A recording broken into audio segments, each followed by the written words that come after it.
নারীর আত্মবিশ্বাসে আত্মরক্ষা এই স্লোগানে রাজশাহী মহিলা ক্রীড়া কমপ্লেক্সের ইনডোরে চলছে শতাধিক নারীর 3 দিনের ক্যারাতে প্রশিক্ষণ কর্মসূচি, যেখানে অংশ নিয়েছেন শতাধিক অনার্স উচ্চ মাধ্যমিক, 10ম শ্রেণীর পড়ুয়া শিক্ষার্থী, এমনকি রয়েছেন বিদ্যালয়ের শিক্ষকরাও।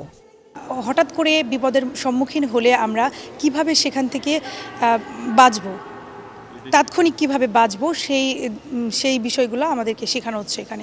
নিজেদেরকে বিপদ থেকে উদ্ধার করতে পারবো, আবার চিন্তার ঘটনা হলো আমরা এটা কাজে লাগাতে পারি সেলফ ডিফেন্স শিখে। এখানে শেখা আসলে অনেক উন্নতি মনে হচ্ছে আমার, কারণ যে রাস্তাঘাটে যে মানুষেরা যে নারীদের প্রতি যে বদনজর বিভিন্নভাবে উত্ত্যক্ত করে, সেই উৎসবের খুশি হবে নগদে বেশি, কারণ ঘন্টায় ঘন্টায় আছে গিফট জেতার সুযোগ।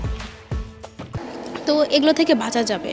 এই প্রথম এসে এখানে শিখছি আর ভালো লাগছে এখানে। যদি কোনো উদ্যোগগুলো নেওয়া হয় বিশেষ করে স্কুল কলেজে, তাহলে কিন্তু অনেকেই ইমপ্রুভ করবে, কারণ বাইরে এসে অনেকেই করতে চাইবে না। অন্তত একটা করে নারীদের এই ধরনের প্রোডাক্টিভ সেল থাকা দরকার, যেটা নারীদেরকে যদি কখনো হ্যারাস করা হয় বা নির্যাতনের ঘটনা ঘটে সেটা যেন তারা প্রোটেক্ট করতে পারে সেই সেলটা। এটার জন্য সমাজে নারীদের আত্মবিশ্বাসী ও নির্যাতন প্রতিরোধের মানসিকতা গড়ে তুলতেই এই প্রশিক্ষণ শুরু করেছেন বলে জানান এই সংগঠনের প্রধান উদ্যোক্তা জান্নাতুল ফেরদৌস মৌ।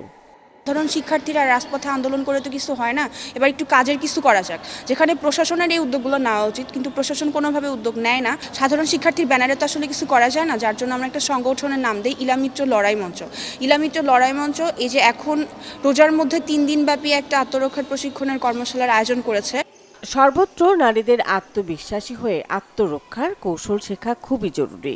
চলমান এই প্রশিক্ষণে রাজশাহীর সকল বয়সী নারীদের ব্যাপক সাড়া পাওয়া গেছে। আন্তর্জাতিকভাবে আপনার কিছু ট্রেনিং নিয়ে এসেছি, প্লাস হচ্ছে আমি আন্তর্জাতিক সংগঠন থেকে আমি সেলফ ডিফেন্স শিখিয়েছি এর আগে। তো সব কিছু মিলে গবেষণা করে আমি 7টা টেকনিক বের করেছি। ইলামিত্র লড়াই মঞ্চ নারীদের আত্মরক্ষার প্রশিক্ষণ দেওয়ার পাশাপাশি তাদের যে কোনো ধরনের সমস্যার দ্রুত সাহায্যে প্রতিশ্রুতিবদ্ধ। Desk report, channel 24।